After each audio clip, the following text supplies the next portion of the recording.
Salut, Liège, rue de la Cité, très chouette endroit.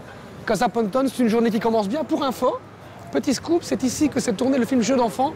Et pour la première fois que se sont rencontrés Marion Cotillard et Guillaume Canet. C'est pas eux qu'on vient voir, on vient voir Erwan, il est là, avec le patron. Suis-moi. Comme toujours. Salut, comment tu vas, madame? Bien et toi? Super, bonjour Ferry. Bonjour. Comment ça va? Très très bien, merci. Ici avec Erwan autour d'une bière. C'est important, Erwan, des endroits comme ceux-ci pour un artiste. Est-ce que c'est un lieu de rencontre et de création? Ah, pour un artiste, je sais pas, mais pour moi, oui.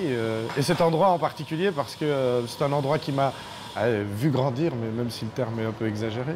Et puis, par le passé, je m'est déjà arrivé d'écrire des bouts de chansons ou des chansons entières sur des tables ou sur le comptoir.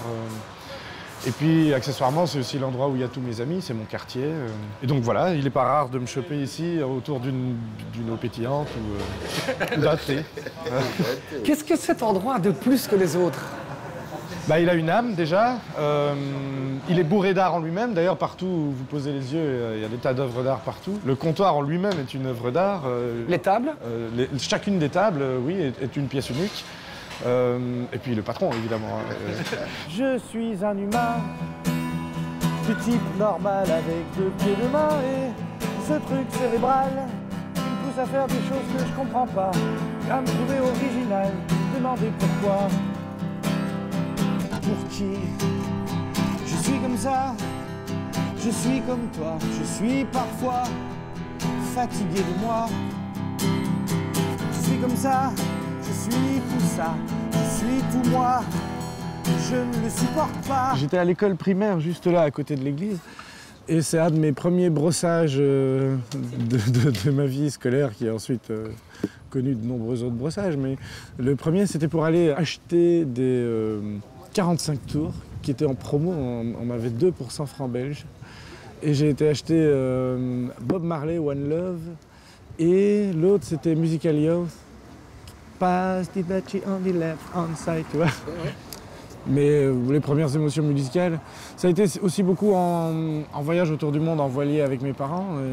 J'ai découvert la musique brésilienne, enfin toute la bossa nova, les Vinicius de Moraes, Gilberto Gil, etc. Donc, ouais, j'aimais bien la musique brésilienne, parce qu'il y avait toujours une intro de guitare crapuleuse, tu vois, c'était des guitares sèches, pas comme celle-ci, avec des cordes en nylon. Et ouais, ça me branchait bien. Je pense que ça a été le début de l'attirance. Ma première guitare, c'était une guitare brésilienne toute pourrie que j'ai récupérée de l'ami d'un ami d'une amie de ma mère, un truc comme ça. C'était une guitare qui est en train de brûler dans une véranda depuis des années et qui avait explosé à cause du soleil, des chauds, froids, etc. Et donc j'ai récupéré ce truc-là dans un état lamentable. Mais bon, c'était la seule que je pouvais me payer à l'époque. Taylor, celle-ci? Ouais. Il doit y avoir une raison, on ne choisit pas une guitare par hasard quand même. Eh ben, figure-toi qu'elle m'a été offerte par un ami que je remercierai jamais assez. Si tu veux, au début, quand on a commencé, on n'avait vraiment rien, on était nulle part, mais genre, c'était terrible, quoi. Et à nos premiers concerts où on commençait à avoir un peu de succès et beaucoup de public, il y a des musiciens qui jouaient des fois avant nous ou après nous, tu vois, qui venaient nous trouver en disant mais c'est pas possible de jouer à votre niveau avec un matériel aussi pourri. Ils avaient tellement pitié qu'ils nous prêtaient leur matos, quoi. Donc moi j'ai fait des concerts entiers avec même les câbles, ils nous les donnaient en disant non, ça ne pouvait pas jouer avec ça. Je suis un homme de paille et de principe, un mec bien, même très bien, mais aussi un sale type, un géant, une souris, et souvent même je le regrette, une souris verte. Je suis comme ça, je suis comme toi, je suis parfois fatigué de moi. On est dans Liège, dans un coin qui s'appelle Droix, et on est vraiment au bord de Droix. Ici, ce sont des locaux désaffectés qui, je pense, appartenaient à la SNCB autrefois. Et le lieu a été sauvagement récupéré par une bande de potes. On a l'ère d'Internet, on a l'ère où tout va vite, où on flippe, on est en train de parler, tu auras peut-être des problèmes d'énergie, d'électricité, etc. Ah bah si c'est la fin du monde demain, ça va rien changer parce que c'est déjà la fin du monde depuis des années. En fait, ils n'ont pas d'eau, pas d'électricité, sur le papier, il n'y a rien de...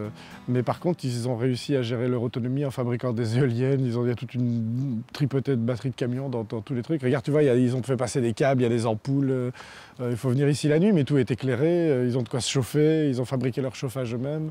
Bah, c'est aussi un lieu de passage, comme tu as pu remarquer, tous les gens qu'on a croisés ont un accent étranger, des fois c'est impossible de savoir d'où ils viennent.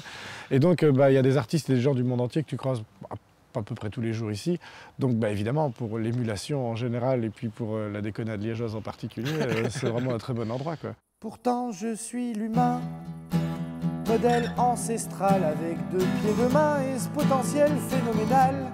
Je sais planter des arbres et je fabrique des bombes, j'ai su bâtir des cathédrales. Aujourd'hui j'ai peur de leur ombre